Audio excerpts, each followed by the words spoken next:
So, good morning or good night, depending on where you are in the world, and welcome to another interview of The Shield on a Couch. I'm your host, Hector, and today we are joined by Cameron Moretti. He's the lead singer and guitar player for the band The Infinity Ring, which today, April 14th, just released their brand new album, Nemesis and Nativity, and we're here to talk about it. So, first of all, Cameron, how are you today? I'm great. Thanks for having me. Appreciate it. Yeah, no, I was listening to this album, and something that I like about it is like the different like elements of music, like worldly music that you put in some of the songs. For example, on Crown of Stars, I heard a lot of like Middle Eastern sounds on the music. So when you're doing, this is a brand new band, and you've been dabbling in other music in the past. What direction musically did you want it for the Infinity Ring? That's a great question. I don't. It's funny. I don't necessarily always like pinpoint an exact genre or something that I'm going for. Yeah, the songs kind of organically, I'd say, come to fruition in the sense of I'll majority of them, especially on the album, are as simple as they'll start off a lot of the times as like songs that I'm like playing on a acoustic guitar. And when I play the guitar, especially chords and such, like there's overtones of the other strings ringing. And, from there, it will kind of just paint some sort of picture of necessarily where I see the song fit or where I see it going. Yeah. Okay, yeah. Yeah. And so for in Crown of Stars, that Middle Eastern like flair, like besides are you into some other type of world music that you like to Oh, incorporate to metal? absolutely. Absolutely. I listen to a lot of Indian music, a lot of Tibetan music. I listen to a lot of everything, man. So not even necessarily just one specific genre, but if you're referencing that song, yeah, sure, absolutely. Oh yeah, no, I like the vibes and including those type of things in metal to make it more interesting and not sounding out of place. Sure. So the album as a whole, I felt like is there like a concept to it because it did feel kind of like a concept record. Is there like a running theme through the songs? I wouldn't necessarily say there's like a running theme. What a lot of these songs when I wrote the beginning origins, I guess, of them. I view a lot of song groupings more as like, this may sound funny, but like families or something. So like I Mhm. would write one song and then I could see another idea being like a sister song to that. And that goes for the music. Lyrically, there's concepts or that kind of run throughout, but I wouldn't say I wouldn't say the album as a whole has like one pronounced concept, but yeah, there's definitely some intertwining uh themes throughout the album for sure. What in the songs, in the themes that you touch, what for you like what inspires you the most when you write these lyrics? Sure. Honestly, when I write lyrics, a lot of it comes from ideas of, you know, just the idea of like human existence, which is always baffling to me. The idea of simply just like being alive. Um, it's a vast and kind of overwhelming concept that I think of very often. A lot of these songs are kind of odes to life, I guess, in Mhm. that sense. Some of them intertwine with nature. Um, but yeah, mostly the idea of being alive, I guess. If there was a concept throughout, that might be the closest to it. Yeah, I don't think you're alone in that thought. I've also woken up at 2 a.m. in the morning and thinking, what is my purpose? Oh, that's it can come at night for sure in very overwhelming feelings sometimes. Sometimes really beautiful. You know, it's a beauty. I love the juxtaposition that it is, you know. It's like the most overwhelming and, you know, yeah, beautiful thing to be here, to be existing, to be moving through time. It's crazy. Yeah. So your vocal style on this album, I really enjoyed because you do different things and like some crooning and some different like uses of the voice. Like when you're working on the vocals and what you're gonna do, like how, do you first write the music and then with the music you say like I'm gonna sing this way or this other way? How do you decide on that? It's a great question.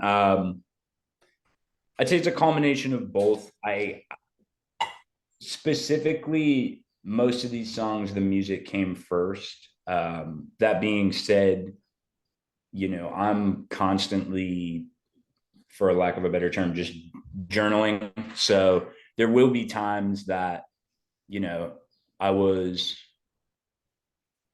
you know, more or less feeling creative, maybe playing guitar, skimming through some of my journals, looking at concepts. I like words are incredible to me because visually and, you know, their meaning causes is very emotion based for myself. So sometimes something as simple as like a word paired with a sound or a series of chords or a series of, you know, yeah, for lack of a better term, sounds, um, can really just feel like they mesh or like they interlock, and at least in my brain and things like that click. But yeah, the short answer is I'd say a lot of the vocals for this came either secondary or simultaneously while writing the material. Yeah, no, and I like it because it's an album that really like it has a lot of differentiation in the songs, which makes it interesting.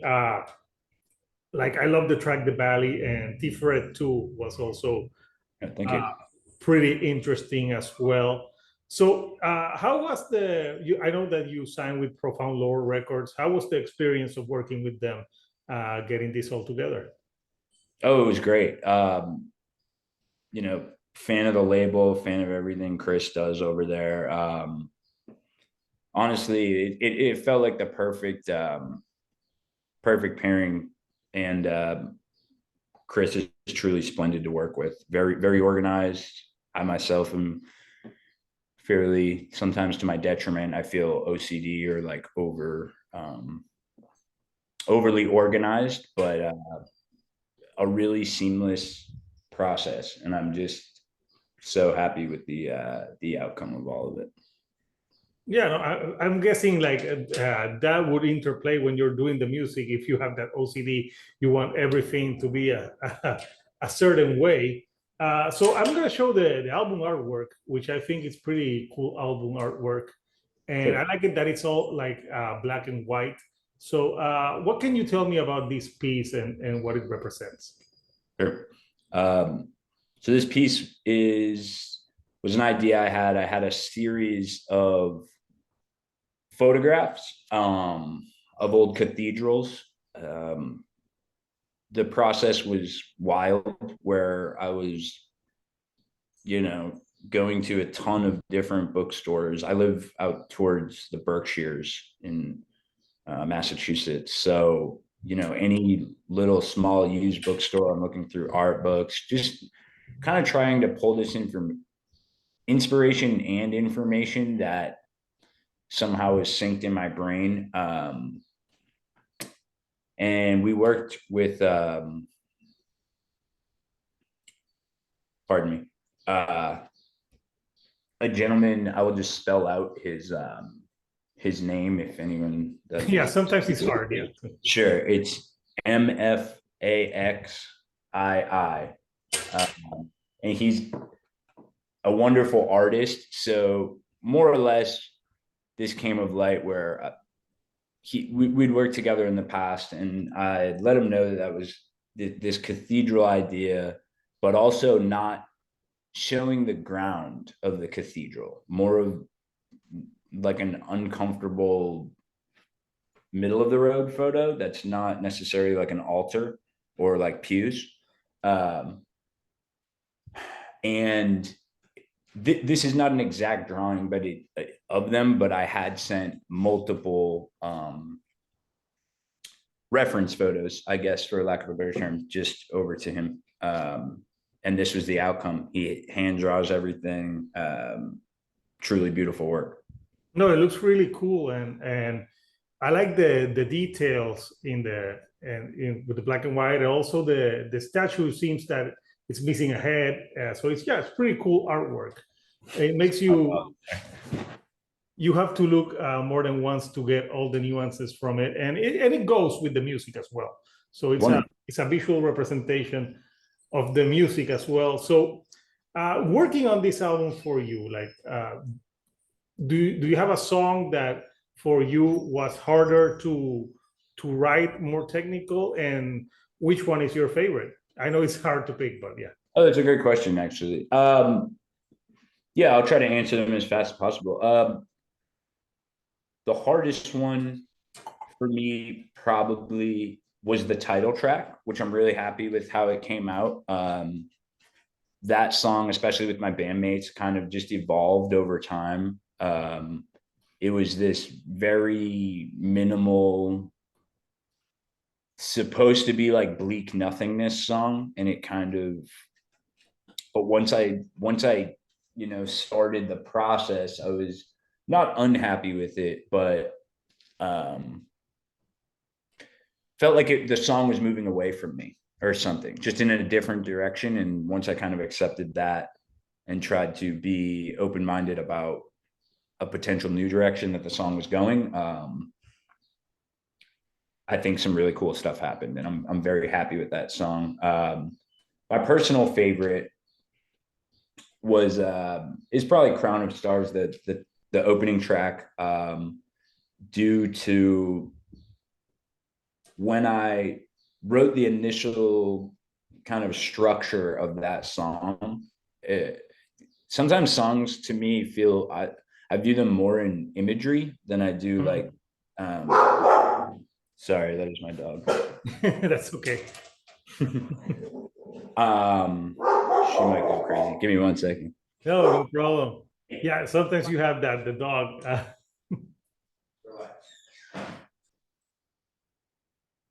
So we're back with Cameron. We had some dog duties.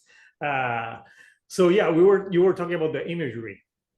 Yeah. So Crown of Stars came to that one within, I don't know, honestly, the first 5 minutes of kind of playing around with an idea of like where I thought it should go. I could almost like see the whole picture. And that one was very, once I kind of brought it to the rest of the band and we started, culminating ideas, that one just like evolved exactly the way I wanted it to, while also somehow becoming the exact idea I had, but even better. In the sense of, I like working off instinctual things. I don't like, I have a low tolerance for like overworking a song or art in any of that facet. Whether I'm journaling or something, like I don't really find it helpful. And this is just for me. I mean, plenty of people have different processes, but yeah, I like to just kind of do things off to instinct and let them remain fresh and exciting for me. I can get very, I don't know, bored or tired of an idea quickly. So again, just to sum it up, that one kind of came to very quick. and blossomed into something that I'm just very happy with. And kudos to the rest of the guys too, because that one feels killer. Yeah, I guess what you're saying is like maybe sometimes do not overthink it. Like when you overthink a lot, like and overproduce, then you might something that might have been great at the beginning, then you don't like it anymore. So yeah, less overthinking and more like just trusting the organic process of the album. Absolutely, absolutely. Yeah, and this is an album that it really flows well and it sounds organically and it has its different styles, but they all mesh well together. So for you as a musician, like are you like listening to new music right now? Like what are you currently listening to that inspires you? Because I saw you have a turntable behind. Oh yeah, yeah. Yeah, I'm in my dining room actually. I kind of just moved my computer wherever. Contemporary music. There's a really great album I've been loving. I don't know him, but I will plug it absolutely because I have been listening to it for the better half of a couple weeks. For a contemporary musician, his name is Matt Elliott. The album is called The End of Days. It's wonderful, truly wonderful. But yeah, I a lot of my I don't know, more iconic stuff that will always remain like a favorite for me is some older musicians that have, some of them are still around, but enormous fan of Scott Walker's music. Everything from Walker Brothers to his solo material, like Scott 1 to 4, and then even into his Stranger avant-garde days, which I absolutely love that material as well. Big fan of Nico. And honestly, something I've been doing the last, maybe half decade is I've been going to, especially out here, there's a lot of record stores that, have like a dollar section or like a $2 section, right? Yeah. So I love to go and do one of two processes, which is either find something like maybe go to classical and pick something honestly based solely off the cover, like we used to do in the 90s before streaming. Sure, yeah. And I grew up in that era, so I get it. And it's like, so sometimes I'll just buy a culmination of albums simply based off the cover, or I'll do some like deeper dives and look for there's composers I enjoy. And one that I'm fairly new to, but I've been going deep into his discography of orchestral stuff is Morton Feldman, who's a lot like slower. He did some stuff with Cage at some points, which obviously is one of the greatest. And no, his stuff is really great. So I've honestly been digging for some of that, and sometimes I get lucky. This morning I was listening to some this French musician, Jacques Brel. He's really great. Yeah, there's plenty of contemporary music. There's some great contemporary artists out as well. I'll plug one more guy that I've honestly been, I've came across his music maybe 5 years ago. And apologies if I pronounce it incorrectly, but his name is Joseph Van Weizem. I wouldn't know if the pronunciation is correct either. Okay, he's a lute player, and he does a lot of collaborations with the director who I'm a fan of, Jim Jarmusch, and they've done these more instrumental, kind of droney, but the harshness of the lute, we use hammer dulcimers and stuff like that a lot in our songs. Like like the first 5 minutes I heard it, it was like absolutely up my alley. So I've been, again, last half decade, I listened to his material pretty frequently as well. So yeah, no, you seem like you're someone who's really into listening to different types of music, like, and not just like metal, like different styles. So I don't really listen to too much metal. I mean, there's great old black metal that I enjoy, or like, you know, there's some good stuff out there, but yeah, it's absolutely not my go-to, which is fine. I'd be able to teach their own, you know. Yeah, of course. Yeah, you go with what you like to listen to. So, what is next now for the Infinity Ring? Now that the album is out, are you planning some tours, some shows?